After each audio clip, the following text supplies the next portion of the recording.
Hey, Nelson, alcoholic addict. That's not my real name. That's the name I give when a telemarketer calls and asks for my real name. I say, no, this is Nelson. You got the wrong number. Just kidding, I don't do that. That's my pen name that I use here at my newsletter, LOL Sober. I was watching an action movie from the 1980s the other day, and some people got stuck in quicksand. And I thought, geez, what? Quicksand was in like 40% of all movies in the 1980s. Like, what happened? Where is it? Like, why isn't every Mission Impossible that Ethan Hunt gets stuck in quicksand? Where did it go? So I actually looked it up, and it turns out at one point quicksand may have actually been in 3% of all movies a few decades ago. Think about that. 1 out of every 30-some movies had quicksand in it. And I read a little bit more about quicksand, and most scientists say it is ridiculously portrayed in most movies. It's not possible to drown in quicksand like we see in movies, but it is possible to get stuck in quicksand and panic and not be able to get out for a while. I spent some time on the Wikipedia page. It was a little bit too smart for me. It's something about density and water and blah, blah, blah. And I noticed on the Wikipedia page that the faster you flail around, the more you sink. If you are calm and methodical, it's apparently pretty easy to pull yourself out. I'm writing about this on a sobriety newsletter because I got sucked into some really bad self-pity recently, and it felt like quicksand. And I definitely panicked and kicked around a lot, and I found myself sinking deeper and deeper into it, just like quicksand.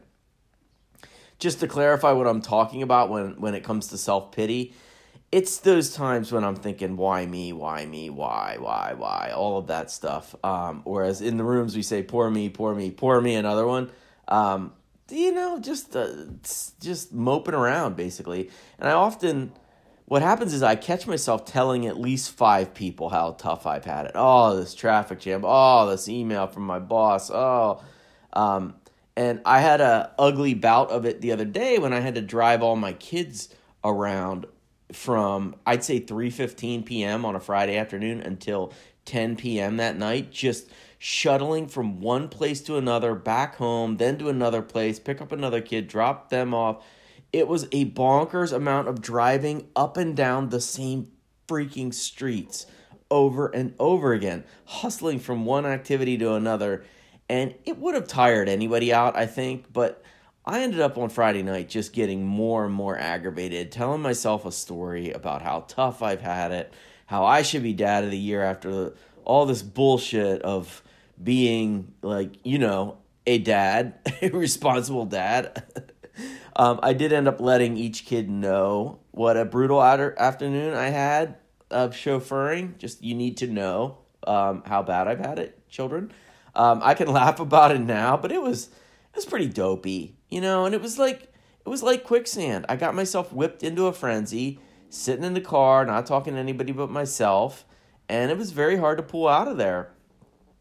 I did find a way that evening to get to a meeting real quick, and that was just 1 hour that just let the air out of all of the self-pity. There was somebody at that meeting for the first time in her life, and you could see that combination of the emotion of finally seeking help and saying her name out loud and saying that she's an alcoholic. How can you feel sorry for yourself for being a sober Uber dad, as in Uber driving all around town? How can you be so sorry for yourself and then you see both the pain and the hope in a newcomer wandering into their first 12-step meeting? How can you feel that? So it just gave me some perspective. So my solution when I get into that self-pity place is to not kick my feet and don't make it worse. I can't do that. It will swallow me up. I've had days where something I don't like happens. It's never like that my house burns down. It's usually something pretty silly that I laugh about a week later, but it'll happen. I don't like it, and I call 2 or 3 people I know who will listen and jump in the quicksand with me, and that just extends my stay. And I drag 2 people in with me, we're all in there. I need to do the opposite, and I'm going to continue to try to do that. It is essential that I don't get sucked into the self-pity quicksand. But back to my original question, What do we need?